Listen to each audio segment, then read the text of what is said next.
ಎಲ್ಲರಿಗೂ ನಮಸ್ಕಾರ. ನನ್ನ ಹೆಸರು ಪಲ್ಲವಿ ರಾವಪ್ಪ ನೀಳೆ. ನಾನು 10ನೇ ತರಗತಿಯಲ್ಲಿ ಓದುತ್ತಿದ್ದೇನೆ. ನಮ್ಮ ಶಾಲೆಯ ಹೆಸರು ಶ್ರೀ ಉಜ್ಜಯಿನಿ ಜಗದ್ಗುರು ಸಿದ್ದೇಶ್ವರ ಪ್ರೌಢಶಾಲೆ ವರೂರು. ಈ ಚಟುವಟಿಕೆಯಲ್ಲಿ ನಾನು ನಿಮಗೆ 2 ಅಂತಸ್ರಾವಕ ಗ್ರಂಥಿಗಳು ಅಥವಾ ನಿರ್ನಾಳ ಗ್ರಂಥಿಗಳ ಬಗ್ಗೆ ತಿಳಿಸಿಕೊಡುತ್ತಿದ್ದೇನೆ.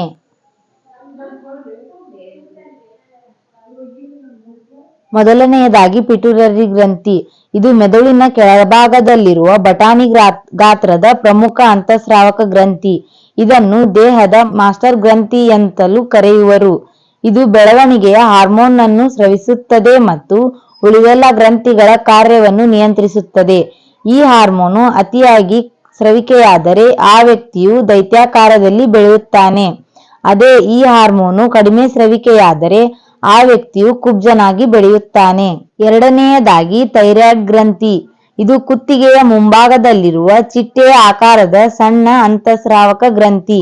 ಇದರಿಂದ ಸ್ರವಿಸಲ್ಪಡುವ ಹಾರ್ಮೋನ್ ಥೈರಾಕ್ಸಿನ್ ಮತ್ತು ಹಾರ್ಮೋನನ್ನು ರಕ್ತಕ್ಕೆ ಸೇರಿಸುತ್ತದೆ.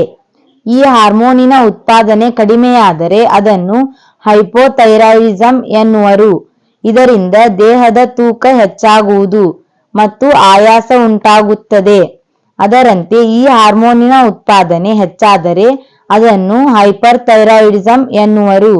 ಇದರಿಂದ ದೇಹದ ತೂಕ ನಷ್ಟ, ಹೃದಯ ಬಡಿತ ಹೆಚ್ಚಾಗುವಿಕೆ ಮತ್ತು ಹೆಚ್ಚು ಬೆವರುವುದು. ಇದರಿಂದ ಉಂಟಾಗುವ ಥೈರಾಕ್ಸಿನ್ ಹಾರ್ಮೋನಿನ ಸಂಶ್ಲೇಷಣೆಗೆ ಅಯೋಡಿನ್ ಅವಶ್ಯಕವಾಗಿ ಬೇಕು. ನಮ್ಮ ಆಹಾರದಲ್ಲಿ ಅಯೋಡಿನ್ ಕೊರತೆಯಾದರೆ ಗಳಗಂಡ ರೋಗ ಉಂಟಾಗುತ್ತದೆ. ಇದರ ಲಕ್ಷಣವೆಂದರೆ ಊದಿಕೊಂಡಿರುವ ಕುತ್ತಿಗೆ. ಕೊನೆಯದಾಗಿ ಹೇಳಬೇಕೆಂದರೆ ಥೈರಾಕ್ಸಿನ್ ಹಾರ್ಮೋನ್ ನಮ್ಮ ದೇಹದಲ್ಲಿ ಕಾರ್ಬೋಹೈಡ್ರೇಟ್, ಪ್ರೋಟೀನ್ ಮತ್ತು ಕೊಬ್ಬಿನ ಚಯಾಪಚಯ ಕ್ರಿಯೆಯನ್ನು ನಿಯಂತ್ರಿಸುತ್ತದೆ. ಆದ್ದರಿಂದ ಈ ಹಾರ್ಮೋನನ್ನು ವ್ಯಕ್ತಿತ್ವದ ಹಾರ್ಮೋನ್ ಎಂದು ಕರೆಯಲಾಗುತ್ತದೆ. ಧನ್ಯವಾದಗಳು.